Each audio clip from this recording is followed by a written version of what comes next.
Kalau saudara dengar kesaksiannya Lee dan Moa, kita bisa belajar bahwa kasih itu menutupi segala sesuatu. Mereka bukan lagi bongkar aib, enggak. Tapi memberikan pelajaran penting sama kita. Kan saya udah bilang bahwa tidak ada pasangan yang sempurna.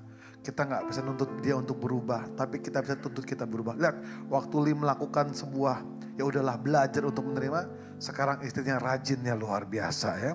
Kalau untuk ngomong memang nggak bisa saudara. Itu udah bawaan lahir saya lihat. Dan sekarang kayak nambah 50.000 kata saya lihat ya. Saudara, saya akan tutup dengan sebuah sharing terakhir yang buat saya sangat diberkati waktu saya pelayanan di Hong Kong. Waktu itu saya khotbah di sebuah gereja. Tapi hari itu malah saya diberkati sama kesaksian ini luar biasa. Sayang nggak bisa diundang ke Indonesia. Saya udah lupa orangnya tapi saya nggak pernah lupa kisahnya. Kunci G aja tahan di G. Saudara, ada seorang ibu, saya lupa namanya terus terang. Ibu ini cerita begini, saya udah menikah 13-14 tahun, tapi melewati badai yang luar biasa. Saya menikah seorang suami yang memiliki pekerjaan yang sangat luar biasa, diberkati dalam materi. Saya sebagai seorang istri juga udah berusaha mengikuti apa yang suami saya mau. Sampai tahun ketiga, saya ingat katanya ngomong gini kata-katanya. Dia pacaran dengan teman baik saya. Perempuan mana yang gak sakit hati saudara? Di depan para TKW dia ngomong. Karena TKW semua perempuan di Hong Kong. Saya marah. Kok sahabat saya ngambil suami saya? Saya kecewa. Saya ampuni. Tapi jangan berteman lagi dengan teman saya. Tapi tahun kelima saya pikir berubah. Gak berubah lagi. Dia selingkuh dengan sekretarisnya. Dan itu yang lebih gawat adalah dia jarang pulang. Saya bertanya kepada Tuhan, saya sebagai istri kurang apa? Saya melayani dengan baik, saya ke gereja, saya berdoa, saya baca Alkitab. Saya kurang apa? Dia marah, dia nanya kepada Tuhan. Tuhan kenapa izinkan saya? Dan saya lihat ibu ini cantik, bukannya jelek. Saya kurang ngalah apa? Katanya. Wah saudara, itu waktu itu saya marah. Sampai satu titik, Tuhan ajarkan saya untuk mengampuni. Saya gak ngerti namanya mengampuni. Saudara, kalau suatu hari nanti saya bisa datang lagi Pak Lugimin ya. Saya kesaksian, siapakah diri saya sebenarnya. Sekarang saya sudah mulai berani. Karena saya sudah muncul di podcast di Anugerah Ministry. Masa lalu yang begitu buruk dalam hidup saya. Sampai saya bagikan, saya ngerti namanya mengampuni. Dia ngomong gini. Teman saya ngomong gini.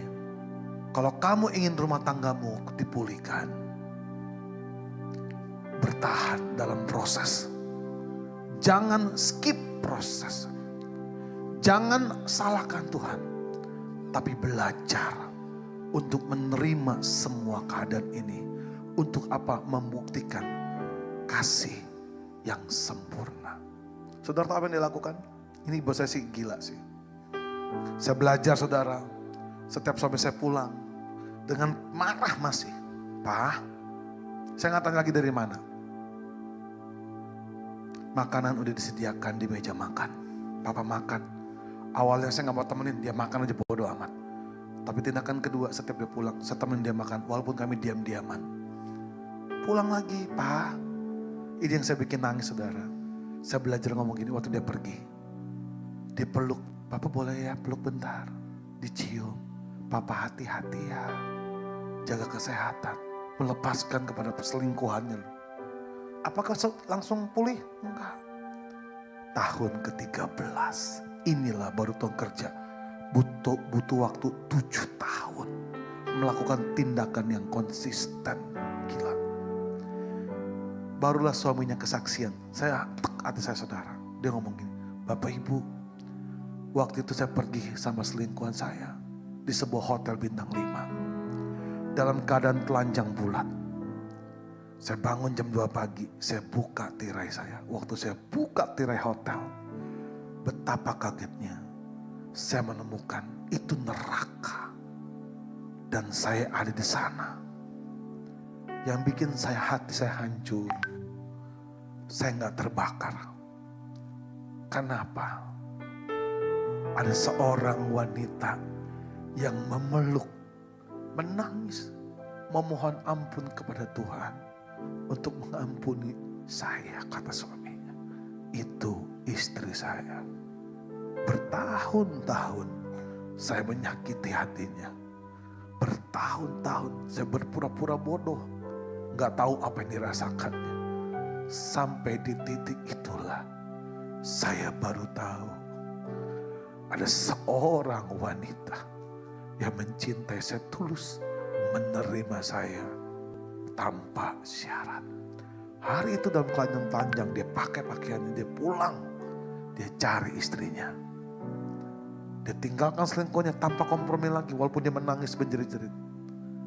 Sampai depan pintu rumah, dia bilang, "Ma, ampuni saya." Istrinya tidak mengungkit apapun juga. Dia tarik tangan istrinya. Dia ngomong apa? "Pak," sedih loh saya dengar ini. Ngomong apa istrinya? "Terima kasih, udah mau pulang." Gila buat saya. Dia bisa mengambil hak untuk marah, untuk teriak, untuk meninggalkan. Hari itu dia ambil sebuah hak untuk mencintai tanpa syarat. Saudara, dari kesaksian Limoa, dari setiap firman yang saya sampaikan, dari kesaksian yang baru saya sampaikan, saya percaya hari-hari ini ada orang yang mungkin terluka dalam rumah tangga. Anak-anak yang terluka sama papanya atau mamanya. Siapapun kita hari ini, yuk datang sama Tuhan. Izinkan Tuhan malam ini pulihkan keadaan kita. Yang gak mungkin bagi Tuhan, tidak ada yang tidak mungkin. Semuanya bisa, saudara. Yuk semuanya bangkit berdiri.